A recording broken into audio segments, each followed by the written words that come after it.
All right, hello. My name is Toussaint Morrison. I'm here with Jay Yates from Twin Cities Coalition for Justice for Jamar, and we are going to recap the highway protest from, what was the date of it? November 4th. November 4th, here in Minneapolis on Highway 94. So what happens usually is you see these mini documentaries of marches or actions, and people are like, oh, that's what happened. This was a little different, or maybe for some folks, a lot different. And we're just gonna talk about what happened and then hopefully get some insight from you. And I'll try to add in whatever I can to say what happened as well and maybe why it happened. So we'll start at the beginning and go from there.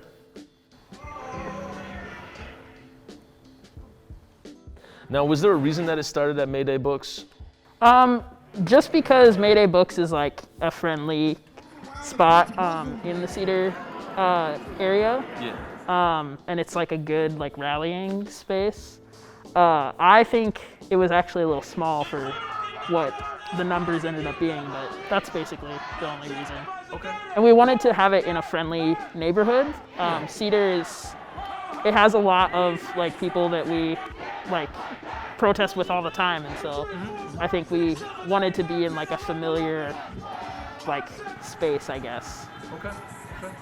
Well, let's pause it here. We're at 45 seconds. Now, a lot has already transpired in the first 45 seconds. What was kind of the initiative or the planning going into this march, and what was the impetus for it? Well, first off, contrary to popular belief, there was a ton of planning that went into this march. Yes. I think that people thought that like we planned it like spur of the moment, I guess because people got arrested, but we'd been planning this for months. Okay. Yeah, I saw it up for a while. Yeah, so we'd been planning, I think, since at least like October, and had definitely talked about doing it before that. But basically, the reason that we wanted to have this protest was because we wanted to make it clear that no matter who won on election night, that like something had to be different. And that if Trump won, that we weren't going to bow to fascism, as it were, and that we would still be pushing the same agenda. And then if Biden won, it was sort of about holding him and his very neoliberal cabinet accountable for actually making, for actually meeting our demands, not even for independently creating change, but for actually meeting like the demands that people have had this whole time. So that was what we were thinking for why we were going to do it on November 4th. And then we, like I said, didn't want to do it at the Capitol because we didn't want it to be this like clash between like us and white supremacists. Yeah. And then it was also for a fair election as well, because what we had saw like the day after was, Trump was basically talking about stop the polls, stop Absolutely, counting. Yeah. Which in light of how the original election in 2016 went, that we know that was tampered with. I mean, like, truly just hilarious. The irony, the poetry is there. So right now we're underneath the bridge of 94, and we're on the street here. You got 4 cars taking up 2 lanes of traffic. How many people would you say were at that march in the beginning? I think we started with close to 1,000. If not 1,000. It was a fair amount of people, Yeah, it was pretty big. Yeah, so that was the beginning. And so we're taking up all 4 lanes here, and we're going under the bridge, and we'll just talk through as we keep going. Stay behind the truck! The truck! No cops! No KKK! No. Okay, so this part where folks are saying stay behind the truck, what is that for? This happens every protest, but people get, excited, and they start getting ahead of the banner, and they start getting close to the truck or in front of the truck. And the whole point of the trucks being in front of the people walking is to protect them from vehicles that are going to try and drive through the protest. They're also your first line of defense against any like white supremacist agitators that try to come in. So it's really actually very important to stay behind the truck, but people never want to. So yeah, they usually kind of get ahead of it. We're paused at 118 here for the editor's sake. Now we see here from a vantage point. Now this is somebody filming from the bridge, facing facing south, or facing the opposite direction we're marching on 94. Now you see right here off to the right, those are squad cars right there. So they're already stopping traffic. So does that tell you that they were already planning on us being there, or what does that say to you? I think that's definitely possible. We didn't publicize the route until the day of. But I mean, the event itself wasn't really a secret, and when you have a big ass group of people, you know, walking towards the highway, I think that, yeah, they probably did know that we were coming. But we've also done highway protests before, where the police have obviously known that we're on the highway. But I don't know, this level of coordination was different, I think. Yeah. And it seemed like they were already blocking traffic or directing it. Yeah. Because as you see right here on the far right, there's a truck with the the lights where to tell people that creates the arrow for it to go right or left. So already law enforcement is halting traffic without us even showing up. Yeah. At this point. So we're entering on, and then off to the left, what we don't see here is a bevy of bicycle cops that were kind of just lurking in the shadows, that were anticipating us to get onto this highway. So here we go.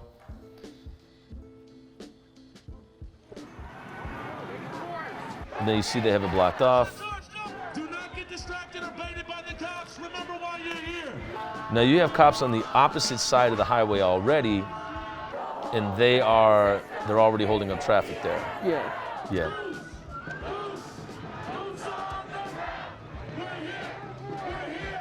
This is a shot from up top. If we don't get no justice,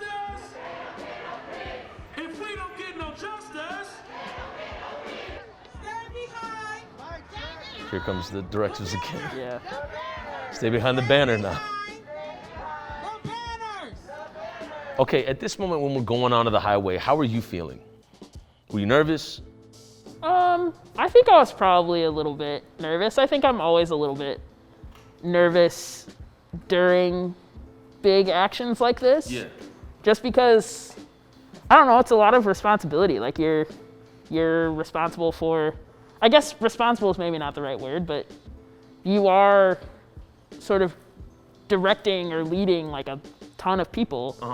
And I guess I take that really seriously. And so, and being on the mic, I have to take that really seriously. And so, yeah, I think I was a little bit nervous, but again, like we'd done so many highway protests before. I remember one of the first protests that I went to when I moved here was after Philando Castile got killed. Yeah.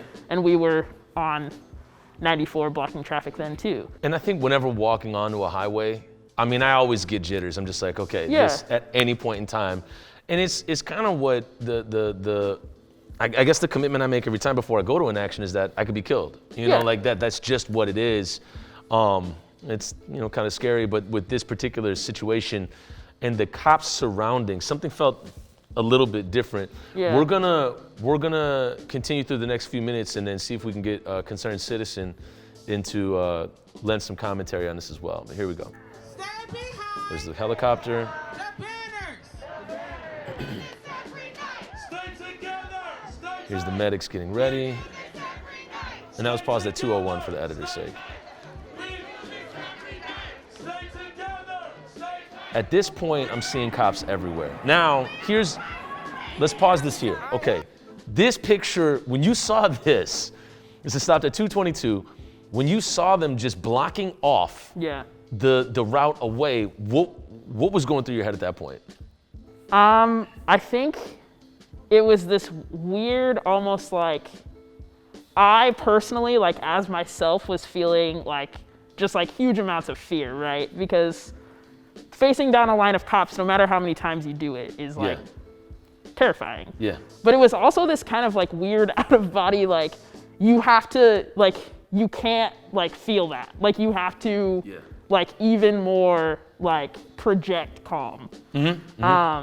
Because I think I was thinking about everyone else and how they would react to facing down a line of cops. Because the thing about this protest was there were a lot of like people who hadn't been out during the summer and who hadn't encountered some of like, you know, this overwhelming force, or it was their first protest, or they were a minor, or they were a union member and hadn't really been out much because they were older or what have you. And so I think that there were a lot of people, I was very aware that there were a lot of people that this isn't like a typical situation.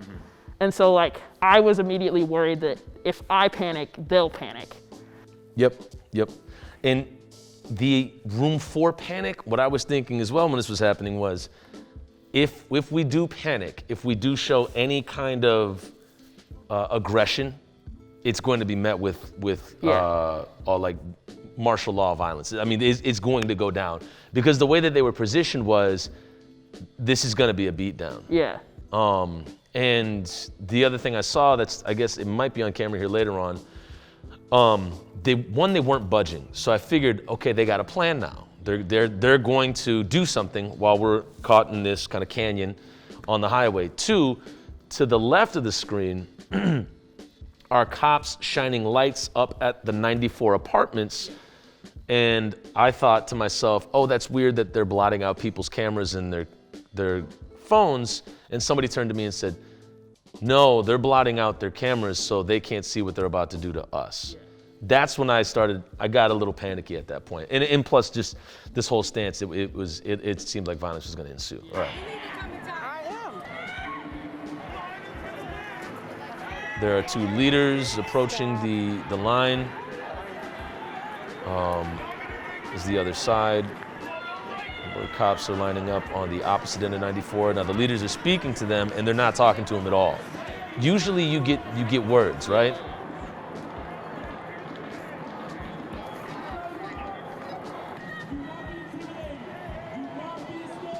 And there's some words of comfort there as well.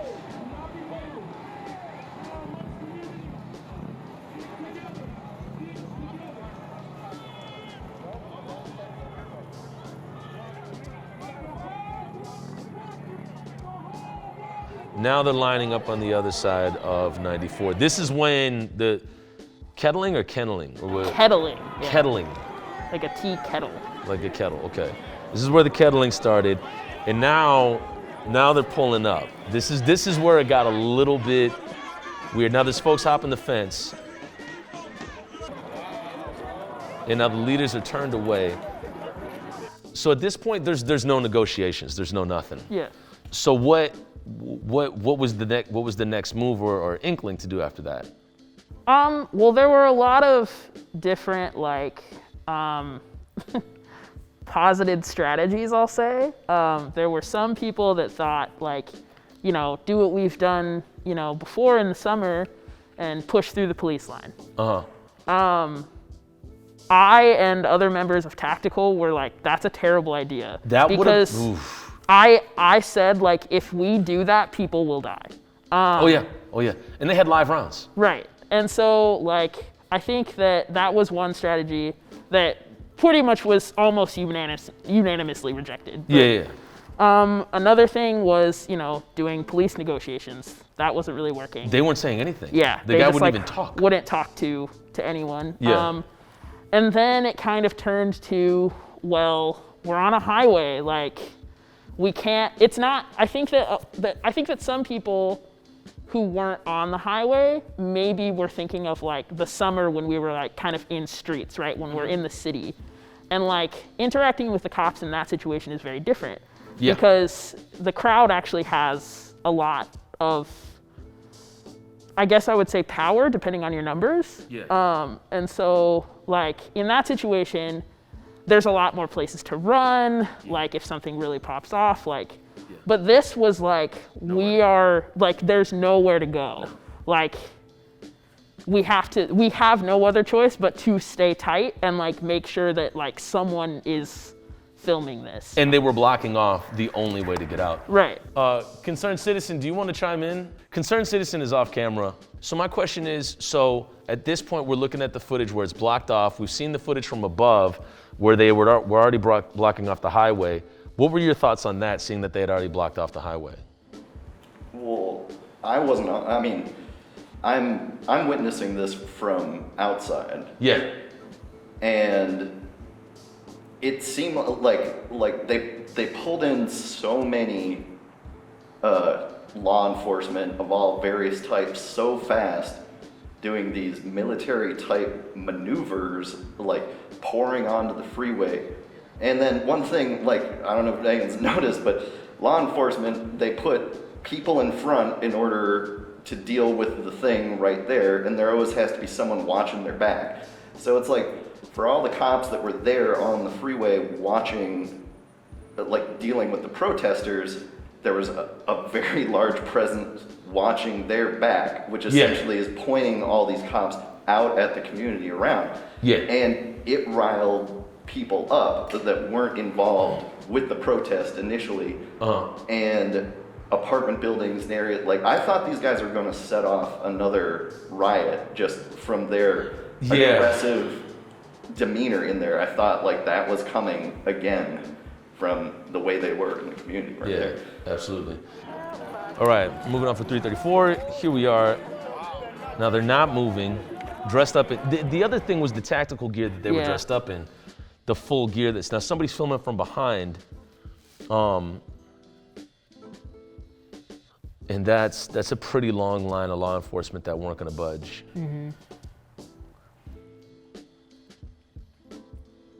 I just didn't understand the plan at this point. Like, what? You are all under arrest. Okay, here comes the. Assembly in public. Sit down and do it now. Okay, so they said stand down and do it now? They said sit down and Sit do it down now. and do it now. Which, like, I was like, absolutely no one is going to sit down while we're surrounded by cops. Like, Aren't they legally, well, okay, so fill me in. Aren't they supposed to give you a warning and say disperse? yeah. There was no dispersal orders. It was just everybody sit down and that's that. Yeah, and I'm not 100% sure about legality, Yeah. but that is normally what has happened before. Hey, everybody disperse. And it could have been as simple as, hey, everybody get off this highway. And we were walking off the highway anyways. Right. And yet they halted us.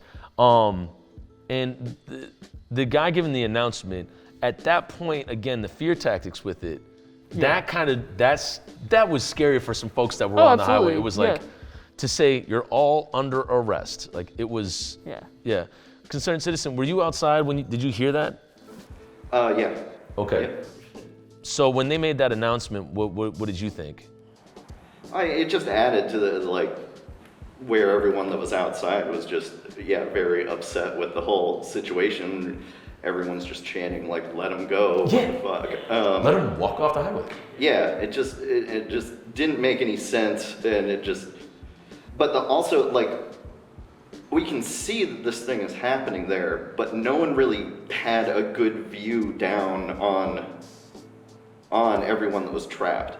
Like, they pushed people back, they pushed media back pretty quickly. Yeah. So that it's sort of like, you could see that something's going on there, but like, very infrequently to actually have eyes on. Yeah. Except for right when they initially blocked off the route, the exit ramp. They blocked off not only the exit, but the physical exit, but they blocked off viewership as well. Yeah, so everyone from the outside is just hearing the yelling, all of that stuff, like organized chants, that kind of stuff, and then just facing the aggressive police tactics of just like strobing flashlights. The horses came in. The horses, and all of this stuff, and there's like the standoff where, to me, like a way less clear line was held there. They had their backs against the freeway fence, and were pushing out from that at the apartment buildings. Yeah. And we'll get into that 94 apartment building a little bit. And we're picking back up here. This is footage of somebody driving by. To speak to the issue of the press too, like, we did have a little bit of press that was like trapped down there with us. Yeah. But there was one point where the cops told the press to leave. Yeah. And we were They said like, press can leave first. we were like, oh no, like, they're going to like beat the out of everyone here. Yeah, I mean, yeah. Like half of the organizers that organize in the city are here right now. There's some kids here, there's elderly people here. And so I think that was also a moment where I was like, if the press do leave, like if they follow that order, like Yeah, then there's nothing to document the violence that could go on here. Now we're seeing cops up top kind of block off the fence.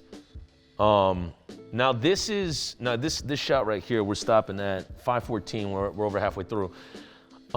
These are people getting maced, pepper spray, and these folks are up top at 94 Apartments.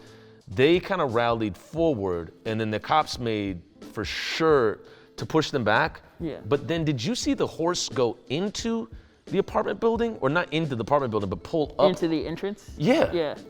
Yeah. Yeah. I think I was like right next to you. Yeah. I mean, look, there's some people that were there to this day I don't remember were there because I was just so out of my own head and I was just like panic mode. What did you think when they started attacking the people at 94 Apartments? I think I was like, it was this weird mixture of like, they were clearly trying to like document what was happening. Yeah. So it was like this like feeling of like appreciation for them, and then just like, I don't know, sort of like helpless rage because they were up there and like we couldn't do anything. And they were getting beat. They were getting their asses kicked because we had press still on the highway, so the cops didn't fully feel emboldened to just wail on us, but like with all the lights shining at the apartment buildings and with all of the horses and all of that stuff, those people up there had very little in the way of people to document. Yeah. And so like I think that they just felt that they had free reign to like, I mean, and we were talking to people after the fact about like, like the cops like literally like beat me up and like there was I can't really even seem to get recourse to press charges or anything like that. Like I don't know. And they didn't seem to discriminate. There's no documentation. Yeah, they didn't seem to discriminate between the people up there too. It was everybody just caught it. So they caught the pepper spray, whatever it is. Here's some more footage of Here Come the Horse Cops. That was a little weird, a little extreme. Now here we're gonna see, these are the folks up at 94. This is a slow motion. There's people just standing there. He maces everybody, and then a bike cop hits somebody in the face with their front wheel. Yeah. Now this is footage from somebody up top at the apartment. When that happened, when I saw that the next day, that's where you really saw the insidiousness and the violence that was going on outside of it. These are folks trying to climb up and they're not going to get out.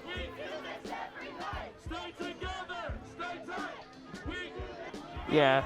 I think watching the footage from above the apartment buildings after the fact was really weird because we could see a little bit of that, but because of the wall, like most of that we didn't know until afterward. Call the state patrol and demand to let us off.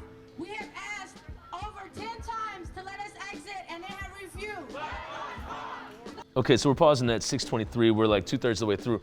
Now, I want to get both of y'all's take on this. This is now a situation where they're not letting folks off. It's not even a march. It's a situation where they're not letting folks off. What I was thinking at this point was, they don't have a plan. What were y'all thinking when they were saying call your senators, call your city council members, call your reps because they're not letting us off? What were you feeling at that moment? Were you like, oh, good, they don't have a plan? Or were you like, holy crap, maybe they got like a master plan? I don't know. I definitely did not think that the cops had a master plan.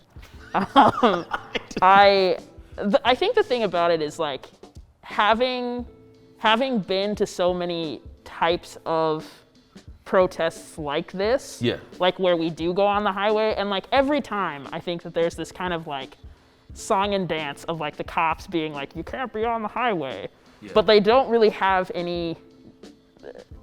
they don't necessarily have like a strategy or like the numbers usually to like actually stop us from being on the highway. And I think that we were thinking like, are they really gonna try to arrest over 600 people? Yeah.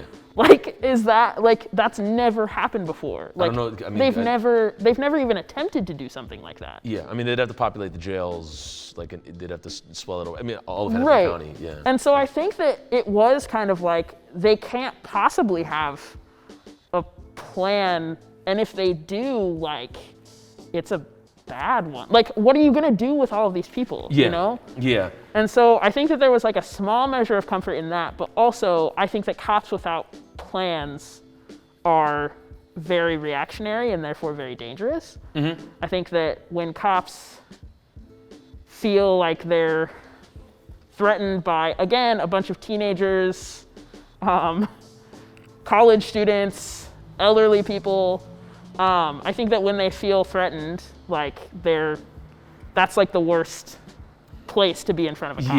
Yeah, that's when you get the violence. And that's kind of what you saw at 94 Apartments. When this was happening, Concerned Citizen, what did you think when there was just nothing, nobody was going anywhere? I guess just thinking like, law enforcement in our country, like especially with protests, works in a reactionary manner. Yeah. And when these law enforcement people have been properly prepared to deal with anything, as we've seen, like when they are ready, they just come out with all of the toys at the jump. Yeah. Like, it'd be, there's gonna be a lot of fucking people there and they might be hostile. Well, we'll bring out everything. Yeah. And then be able to sort it out because we're a mobile team, and it just creates a giant traffic jam. Now, when they aren't when they aren't queued off to anything, then we see something like the Capitol. So there is a sense, like, I understand, like, they need to be geared up, ready for anything, but like they're only ready for the next first thing that happens. Yeah. And then after that, they have to figure it out. Like, all right, we got the people. Shit, now we have to process them. Yeah. Now let's work on the processing plan. Yeah. Now that we have them. They didn't even have enough paper to do that. Yeah. No, they didn't have enough paper. Like No, they ran out of ran paper. out of physical citations after under an hour for sure. Yeah, and also it's important to point out that they may not have the numbers, but for this they had the National Guard, and the National Guard was called on before this even went down. Right. So there wasn't even a call made; they were already just there. So the National Guard, State Patrol, Hennepin County Sheriff's Department, Minneapolis Police Department. I wouldn't put it beyond St. Paul Police Department and maybe be borrowed from. And then you also had undercover agents that were there as well. So they were taking from a lot of different factions here. So now we're at 6:23. The idea is that nobody's moving. It's a standoff. It's going deep into the night. I think it's been about an hour or two at this point. I think it's at least been 2 hours. And we're chanting, "Let us off." Now this is when everything goes to, all right, film it, post it, get it out there. Like, make national news, make world news at this point, to bring about accountability.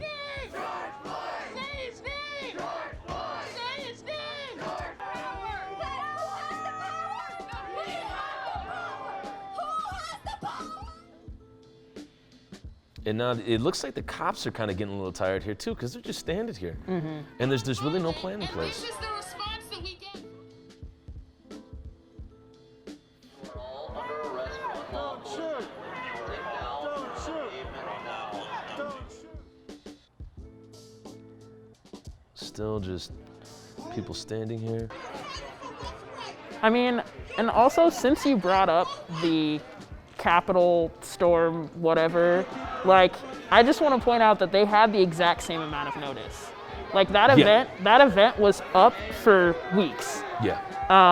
So the way that they showed up prepared for this and the way that they showed up for that, like, it's a clear double standard. Yeah. Now, also what we're seeing here in the Sheriff's Department, Credentialed press members. we're seeing folks with live rounds. Yeah. Now that's another thing to point out. They were ready to shoot and kill at this point. Well, how did y'all feel about that after getting that information? I mean, I think I think for me, anytime I go to a protest, like, I'm fully prepared to get arrested because I think that that's always a possibility. Yeah.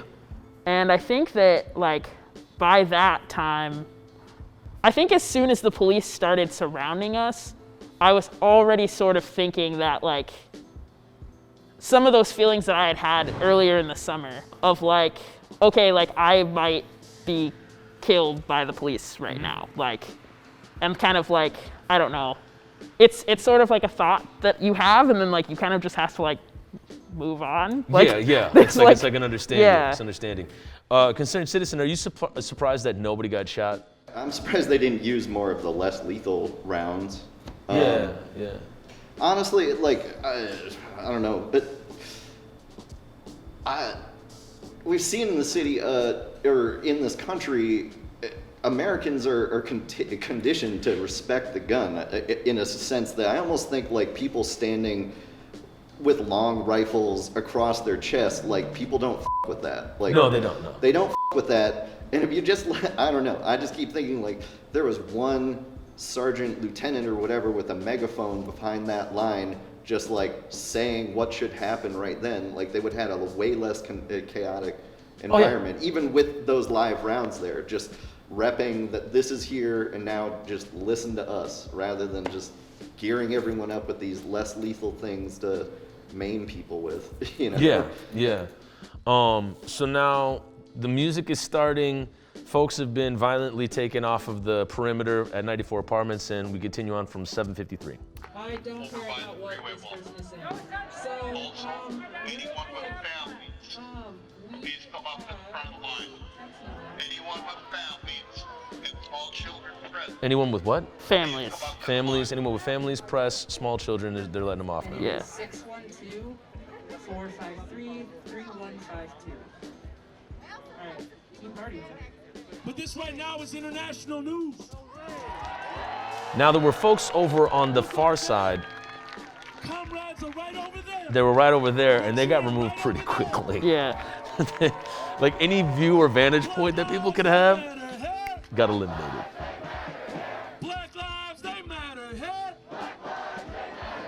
Black lives, they matter. Now they're processing everybody, taking each person off one by one.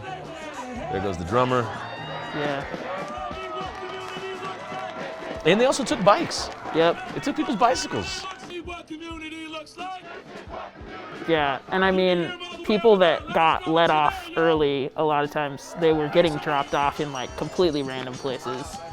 So it's not like their night ended really any earlier than ours did. No.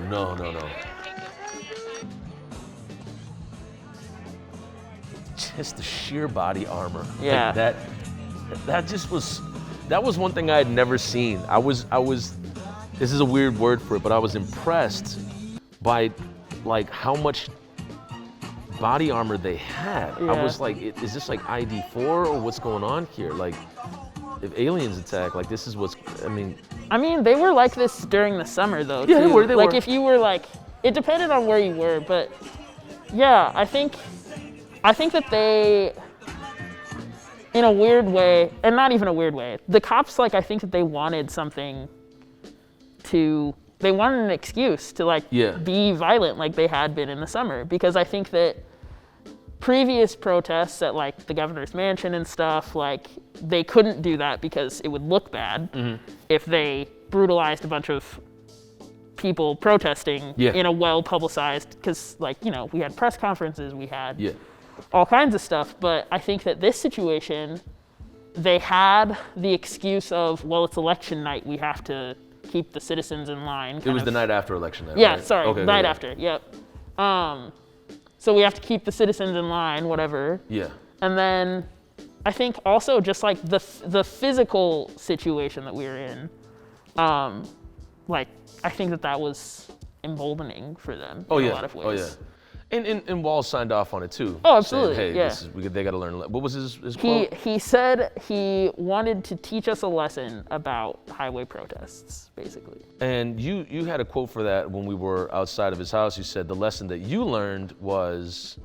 I said that the lesson that I learned was that I I see Walls now as he is, which is an aid of a fascist government and a fascist police state. And I refuse to respect that or bow to it or live that way. Yeah, he definitely showed himself when he made that statement, because that was so odd. I was why this one? Like, the elections were somehow like a hyper ramped up, super militarized week for them. Yeah. What was your takeaway from the entirety of the highway protesting and kettling, concerned citizen? I look at it and I try and sometimes think about every single one of those officers there and all of the stuff and all of the overtime, and I wonder if just this one operation added up to $500,000 that they asked for.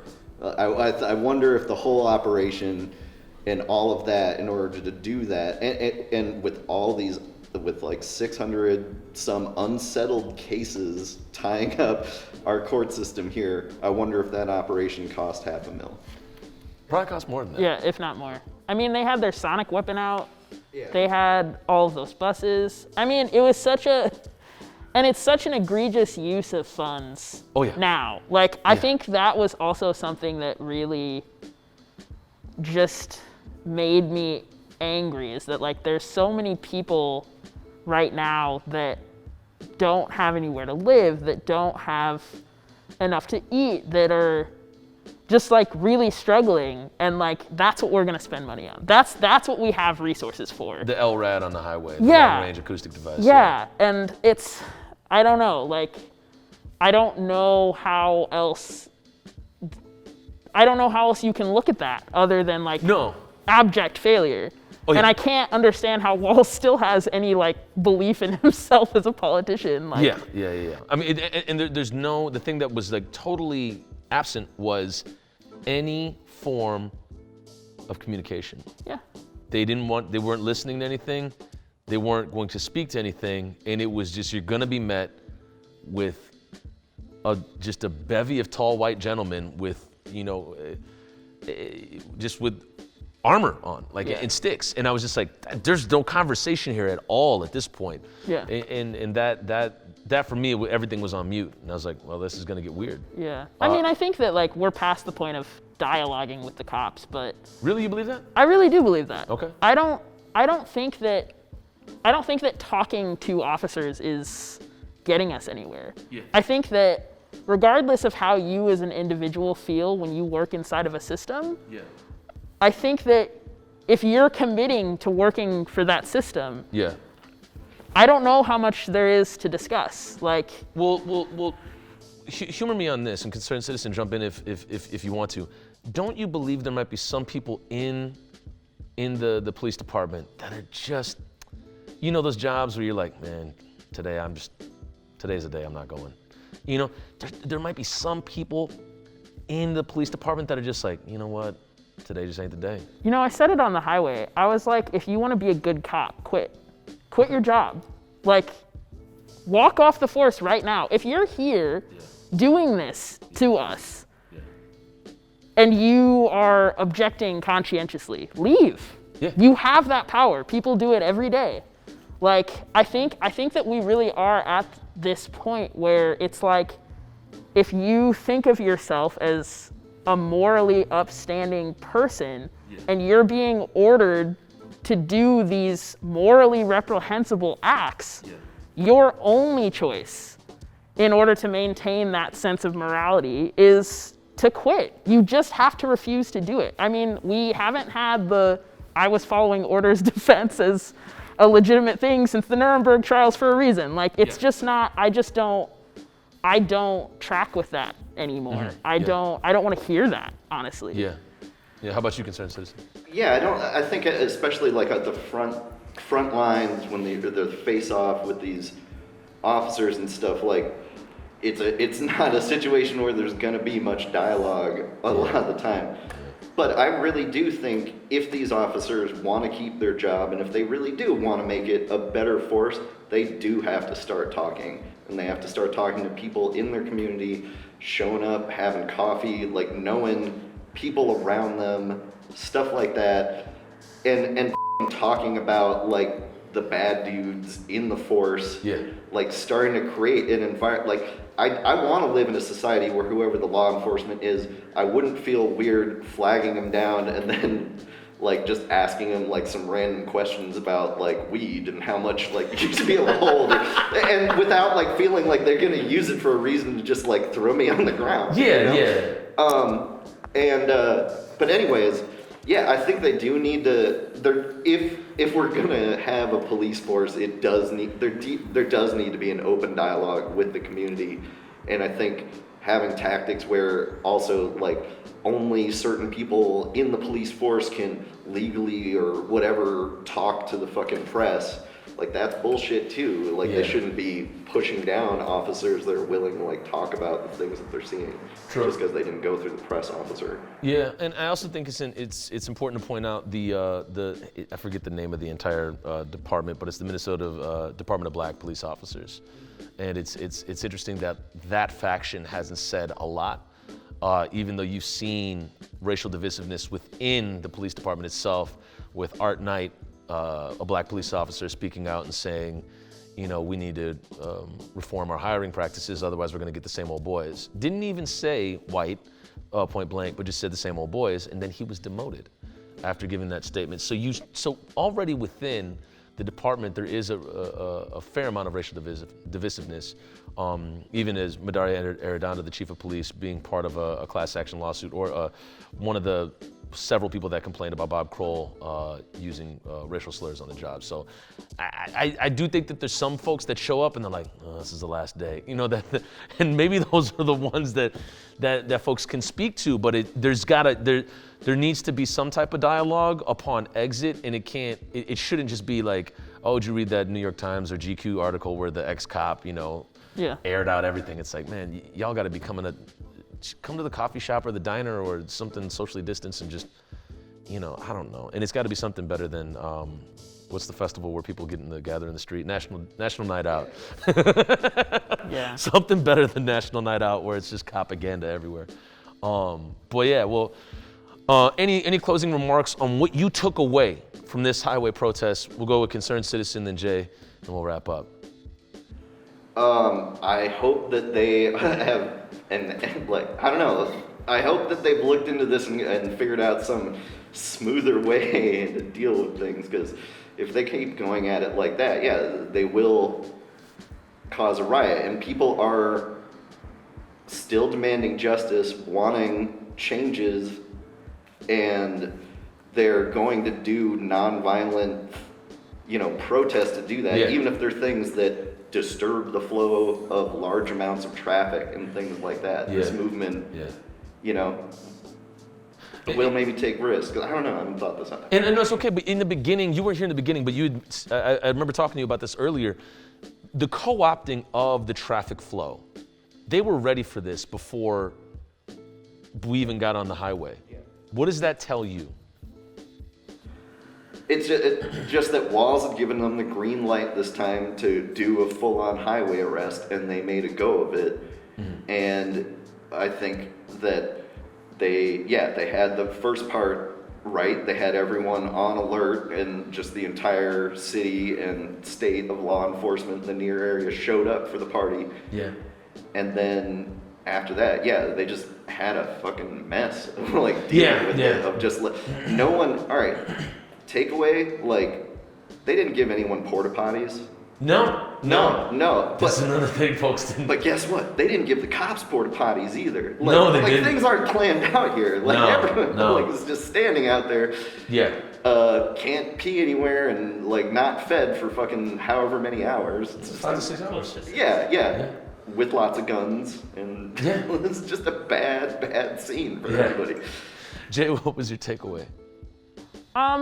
I think that my takeaway was that, you know, first of all, I think that we all have to have a really honest conversation about what violence is and what it means to visit violence on certain groups of people, because, you know, even though nobody got shot that night, what happened to us on that highway 100% was calculated violence, like psychological violence of like making sure that none of us know like what's happening. making sure that we know that like you are actively blocking filming from happening. You're actively blocking documentation. You're brutalizing people right above our heads where we can hear what's happening, but we can't see it. Facing us down with a sonic weapon for no reason other than to intimidate us. Having, these huge lines of cops. I mean, that was not only preparation for violence, but also violence in and of itself. Yeah, it was definitely psychological violence, yes. And so I think that when we're comparing the physical and psychological violence visited on actual living people, and then we're talking about violent protests and rioting against buildings and property, I think that we have to start reframing that conversation, and we have to start looking at this as what you do to actual living, breathing people as violence, and stop personalizing buildings. Yes. The other takeaway is that it's clear that there are unlimited resources to suppress these movements for justice. Oh, yeah. There are unlimited resources for that, but suddenly when we're making demands, when we're asking for things to be better so that we're not blocking your highway, the takeaway is that the quickest way to get me off of your highway and off of your front lawn is to do what I am paying you to do. Yeah. I'm paying Governor Walz' salary. Yes. I am paying for that highway. I will be on that highway until I get what I want and what my community needs and wants. Absolutely. That's my takeaway. And like this very elaborate intimidation tactic, I think positively backfired. Oh, absolutely, absolutely. I think that people really saw that like in live Technicolor that like they don't, if this is what they have resources for, then they don't actually care about people. Oh yeah, yeah. And so I think that was my major takeaway, and I think I left that highway angrier and more militant than I was before, which I wasn't sure was possible. Yeah, and I think the thing more angry and more militant is definitely something I think I walked away with as well, and it's also the understanding of just how little energy they are willing to put forward for any dialogue or any compassion. So the equity gone, the compassion not there, the dignity, the idea is they're trying to strip folks of their dignity, but the fact that we were able to stay there, hold space, dance, not be baited into any kind of physical altercation, showed them that they weren't going to get what they wanted from us. And when you say violence, I think that's a really important thing to point out, was they brought violence whether or not you physically saw it or not. And there's some folks some people are traumatized from that event. Absolutely. Like definitely. I saw families on there that ain't gonna be the same after that. A lot of folks, the big takeaway for me is that the city is never gonna be the same after that. Just as much as it's not gonna be the same after George Floyd, but that definitely emboldened, I think, people in how they feel, where they stand, and what they have to say about police and the leadership, not just police, but the leadership behind it as well. Because elected officials definitely, it just shed a bad light on everybody in charge that night. But thank you both for your time, and appreciate it. And hopefully down the line we'll get more roundtable discussions like this. And yeah, thank you. For sure. All right.